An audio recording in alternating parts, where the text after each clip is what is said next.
Welcome to Hayes Australia's podcast, bringing new insights into your world of work. In this podcast, I will be speaking to Adam Shapley, Senior Regional Director at Hayes, to give you practical tips and advice on your career. I'm your host, Danica Benny-Ridge, and I work in the marketing team at Hayes, the world's largest specialist recruiter. Today, Adam will give his expert advice on how to make sure when a new job is on your radar, you present yourself well, both on paper and online and during the interview. Hi Adam, thanks for joining us on the Hayes podcast and being our guest. Thank you, it's great to be here. So, to start with, can you just give us your 5 top tips regarding writing your CV? Sure. My first tip would be to think about your current role.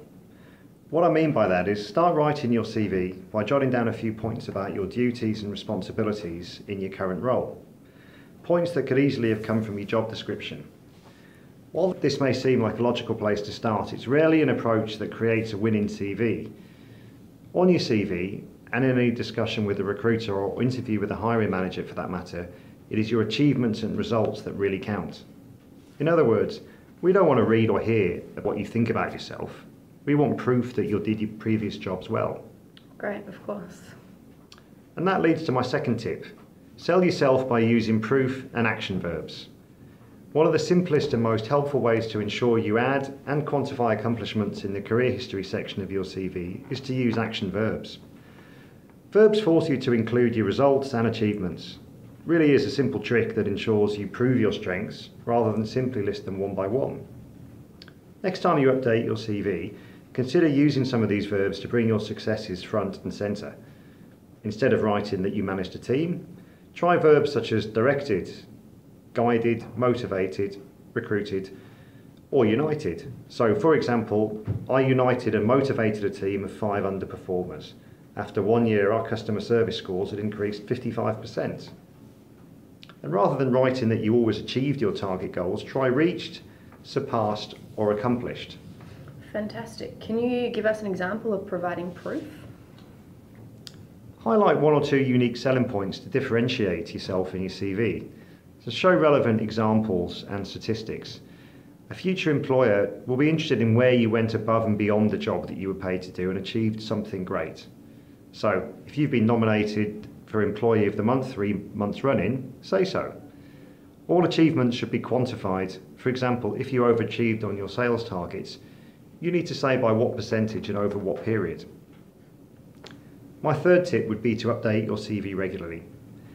Even if you've been in the same job for years and aren't ready to apply for new jobs, you regularly gain new skills, experiences and successes that should be reflected in your CV and online profiles. There isn't an industry or sector today that isn't experiencing change. If a review of your CV shows that you are falling behind in terms of the skills employers now need, it's time to upskill. Your CV is actually a constant work in progress.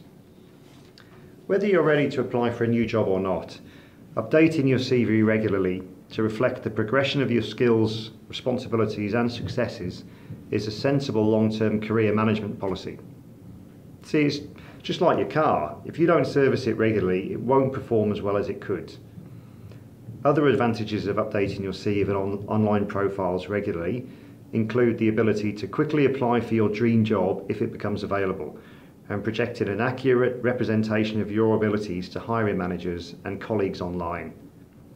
Regular updates also ensure that you have pertinent details fresh in your mind at the time of writing. Now, when you've done all that, tip 4 would be to make sure that before you send your CV out, your grammar is correct. I would have thought that was an obvious one. It may sound obvious, but still every day we receive a number of CVs containing grammar and spelling errors. So don't forget to spell check your CV. Remember, it is the first impression your potential employer will have of you, so take the time to get it right. If possible, always ask someone to proofread it to check for any spelling, layout or typing errors. If you can't find someone who's available to do this, put it away for 24 hours and take another look the next day so you can track any mistake with a fresh mind. My last tip is to make sure that you've added a link to your LinkedIn account at the beginning of your CV. For example, under your contact details, but more importantly, make sure your offline and online CV match. Inconsistencies in your work history, duties or employers make you appear untrustworthy. When we question a candidate about such inconsistencies, there is often a valid reason.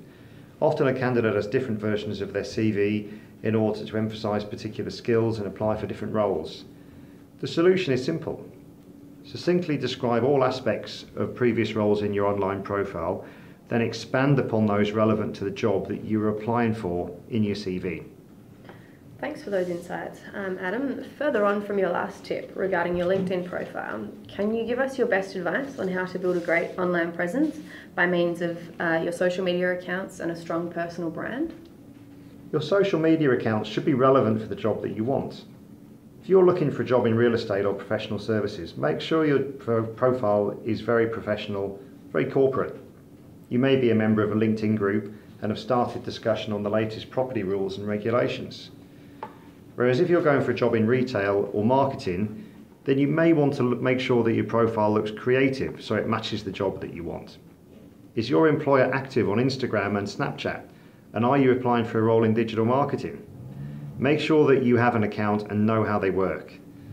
Let social media work for you. Be smart, use your account as a showcase for your expertise and achievements, act social and connect with companies, recruiters and industry leaders. Engage by joining discussions and industry groups and post links to interesting articles. And look the part. Choose a recent and professional profile photo and stay up to date by searching online and deleting any old accounts or information. But there is a flip side to social media, isn't there? Well, next to that, be careful. Think about what you share and where. If it's something you wouldn't want a new employer to see, don't post it. If you can't always be professional, adjust your security settings so only your private network can see your personal information. Check privacy settings regularly so you know what's going public in your name, and always keep your current employer's social media policy in mind. Who you are in the resume, you should be the same person on LinkedIn. Great, thanks Adam. So when you've made it to the shortlist and are invited to the job interview, what are the typical do's and don'ts during the interview? Hiring managers and recruiters know when you've prepared for a job interview and when you haven't. If you have, you link your skills and experience to those the available job requires. You cite examples of your work that are relevant to the nature of the industry, organisation and position, and you perfectly describe how your present job equips you for this one. In other words, you have a good story to tell that's relevant to the job applied for, and you clearly articulate it to take the hiring manager on your career journey with you. A common term used to describe your career story is your unique selling proposition, or USP. Your USP positions you in the candidate market based on your personal strengths, skills, experience and values. It spells out why an employer should select you above all other candidates. If you don't know your story, it's time to identify it. Where would you suggest to start? Think firstly about your skills. Ask current and former colleagues what skills they admire in you. Think about what you do well and are proud of. Look back over performance reviews to see what skills your managers have praised. What can you do that no one else at your current organisation can do as well? Then examine your duties and responsibilities. Again, look for areas where you excel. Next, add evidence to support each strength you've identified. One easy way to do this is by looking at how much money you've saved the organisation. If your role doesn't provide this opportunity, share examples that demonstrate the successful application of your skills. Arm yourself with several examples, ideally at least one for each skill, prior experience, area of responsibility, and any other competency in which you excel. Great, and would you suggest doing this for every job? Doesn't really matter how long your list is, because you'll then tailor it from a USP that is relevant for the particular job you're applying for. If you're applying for several jobs, create a USP that suits each organisation, its industry and its culture. This can then become your default list that you return to throughout an interview when answering questions. It'll ensure your answers are relevant to the job you are applying for, and will help if you are asked a question that you aren't sure how to answer. My final piece of advice is to avoid complexity. Be straightforward and sincere. Practice clearly articulating it in a compelling way so that the hiring manager wants to know more. Take the hiring manager on your career journey so he gains a deeper understanding of your abilities and suitability to the role. By doing this, and tailoring your USP to each job applied for, you'll have an authentic and structured story to help you stand out above all candidates. Well, thank you very much, Adam. Some great advice there for our listeners. And thank you for listening to the Hayes Australia podcast. Look out for the next podcast on how to deal with multiple offers, a counter offer, and how to make a great impression in your first week in a new job. In the meantime, if you want more advice on how to get a job in 2017, head to hayes.com.au.